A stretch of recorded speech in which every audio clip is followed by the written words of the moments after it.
Good afternoon, good morning, good evening, my friends. Once again, we're picking up this book and we're talking about what it might have to do with what we are actually doing. Okay, the reading for this Sunday comes from Mark's Gospel, okay? Starting in the first verse, or the first chapter with the 29th verse. Now, Jesus has started his Galilean ministry, okay? He's gone around. He's gathered up his disciples. He's gone to Capernaum. And he gets together in the synagogue there when the Sabbath came. And he amazed all these people. Then, if you remember the story, he kicks the demon out of another guy. Well, they get done with all this stuff, okay, and it's time to go home. Here's what happens.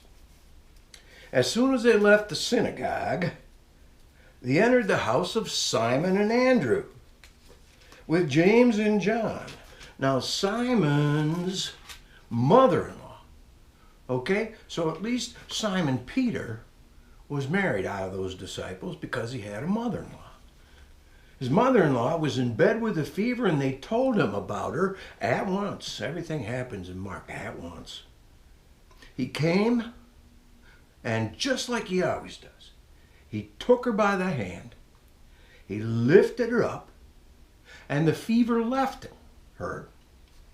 And this is the key line, folks. And she began to serve them. That evening at sunset, they brought to him all who were sick, all who were possessed by demons. The whole city was gathered around the door, and he cured many who were sick with various diseases. And he cast out many demons, and he would not permit the demons to speak because they knew him. See, that's our gospel text this morning here, folks. It's the beginning of Jesus equipping his church by example. Okay, he gets done with church, goes back home. Simon Peter's mother-in-law is sick in bed with a fever. They say, Jesus, we just saw you kick out this demon. What can you do for this lady? He says, I'll be right back. He took her by the hand, lifted her from the bed, her fever left her, and she began to serve them. You know, people who serve stand a little straighter than everybody else. Stop and think about it. People who serve,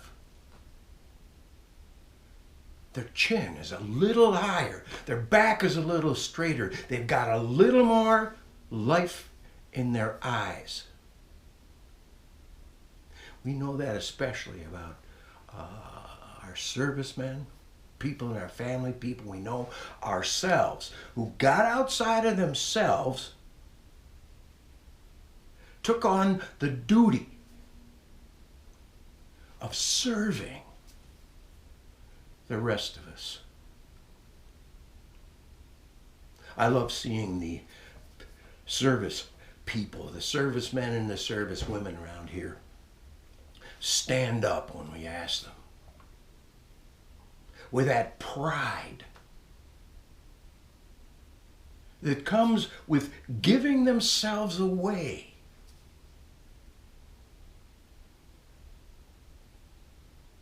You know, service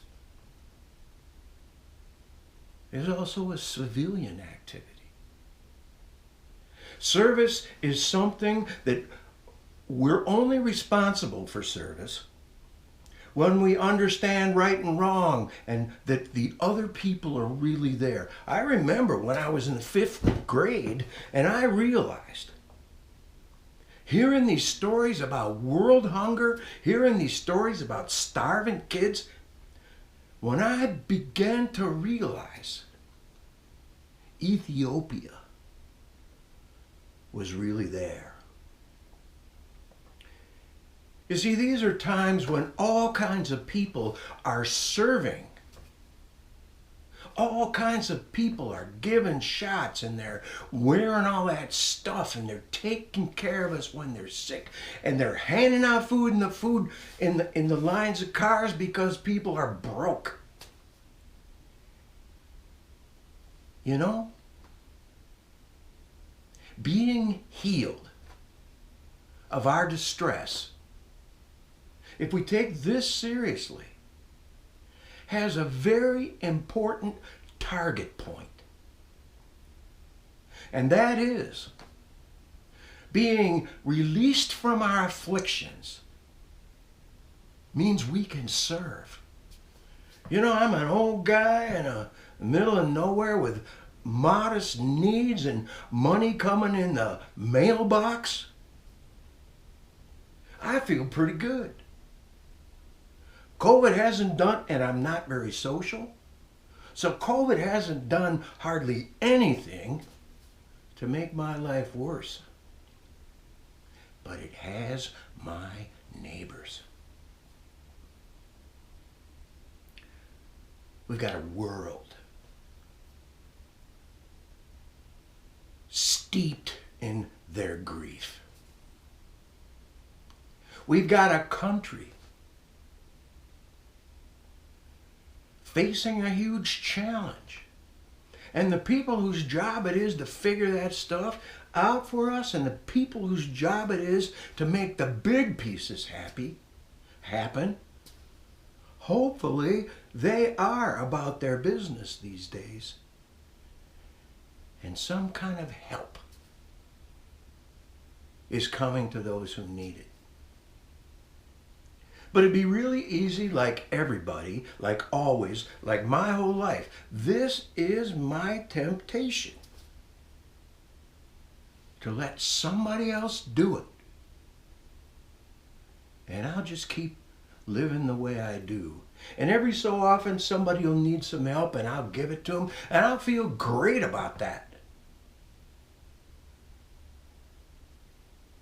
But if we are healed of the demon of our selfishness, which Christ promises to do as he transforms all of us into his body in the world, maybe I might be able to keep my eyes open. I might be able, healed of my selfishness. And maybe that's what gave the old lady a fever. I don't know. It doesn't say what was wrong with her. Maybe she just didn't want to do anything. Healed of that, what do? I'm not going to bother. You know, I used to think my job was to instruct you guys in how you were supposed to serve your immediate universe. That my job was to list all kinds of things and do all kinds of things. Man, that's the church temptation. That's a minister temptation to say, hey, let me tell you what you're supposed to do. No. It doesn't work like that. Somebody else tells you. Either they've got enough power and you do it because you're afraid, or you just let it go. What if, as we come into the season of Lent, what if we look at our own lives, at exactly what the amount of extension we've got and the resource we've got, and whether we're introverts or extroverts, and begin to ask God to show us how we can be of service. Being healed of our selfishness, the next step, unless you want to drop back into it, is serving. Getting to the end of the day and saying, yeah, you know what? Today was a good day because these miracles happened. because I was paying attention. So that's that, folks. This is the dry run for what I hope I'll be telling the folks tomorrow morning up at Grayling. You'll probably see their church service on the internet as well. But this is me getting ready to preach. Thanks again for tuning in. My name's Reed Schroer, and I'm glad to be with you here from Rhodes.